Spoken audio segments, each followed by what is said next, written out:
Hi all, welcome back to our channel. Continuous current affairs series பார்த்துட்ருக்கோம். அதில் இன்றைக்கி நம்ம பார்க்க போகிறது தகைசால் விருது. இந்த வீடியோட கண்டென்ட்டில் என்னெல்லாம் இருக்குது அப்படின்னா, இந்த விருது யார் கொடுக்குறா, யாருக்கு கொடுக்குறாங்க, இந்த விருதோட பரிசு தொகை என்ன, இந்த விருதை இது வரைக்கும் யாரெல்லாம் வாங்கியிருக்காங்க, இந்த வருஷம் யார் வாங்க போகிறாங்க அப்படிங்கிற டீட்டெயில்ஸ்லாம் இந்த வீடியோவில் இருக்குது. சேனலை சப்ஸ்கிரைப் பண்ணி வச்சுக்கோங்க. நிறைய யூஸ்ஃபுல்லான இன்ஃபர்மேஷன்ஸ் இருக்குது. சரி, இந்த தகைசால் விருது யார் கொடுக்குறா அப்படின்னு பார்த்தீங்கன்னா, தமிழக அரசு கொடுக்குறாங்க. யாருக்கு கொடுக்குறாங்க?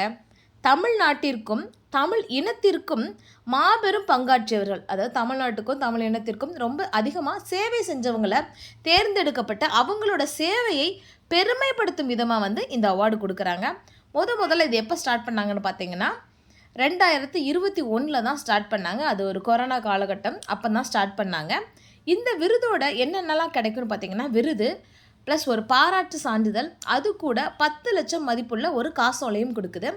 ஒவ்வொரு ஆண்டும் சுதந்திர தின விழாவில் வச்சு மாண்புமிகு முதலமைச்சர் இந்த அவார்டை வழங்குறாங்க.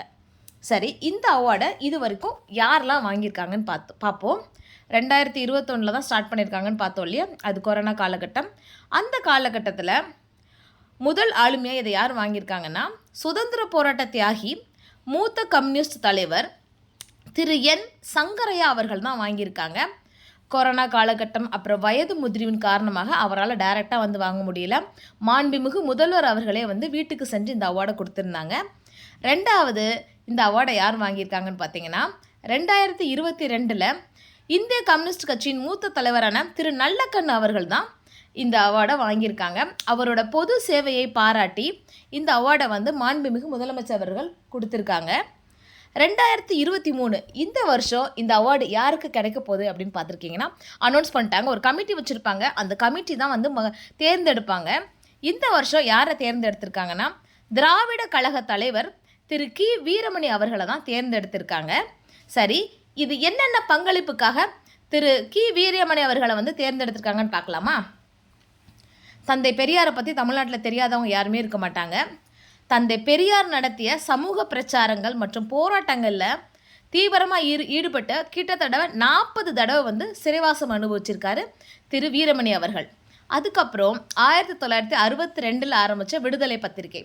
இந்த விடுதலை பத்திரிகை யாரோட பத்திரிகை அப்படின்னு நம்ம எல்லாருக்குமே தெரியும். அந்த பத்திரிகையின் ஆசிரியராக பொறுப்பேற்று கிட்டத்தட்ட 60 வருஷம் அதுக்காக உழைச்சிருக்காரு. உண்மை, பெரியார் பிஞ்சு அப்படிங்கிற இதழ்களுக்கெல்லாம் ஆசிரியராக இருக்கார். திராவிட கழக தலைவர் திரு கி வீரமணி அவர்கள் தான் 2023க்கான விருதை வாங்க போகிறாங்க. தேங்க்யூ. இதே மாதிரி நிறைய இன்ஃபர்மேஷன் வேணும்னா சேனலை சப்ஸ்கிரைப் பண்ணி வச்சுக்கோங்க.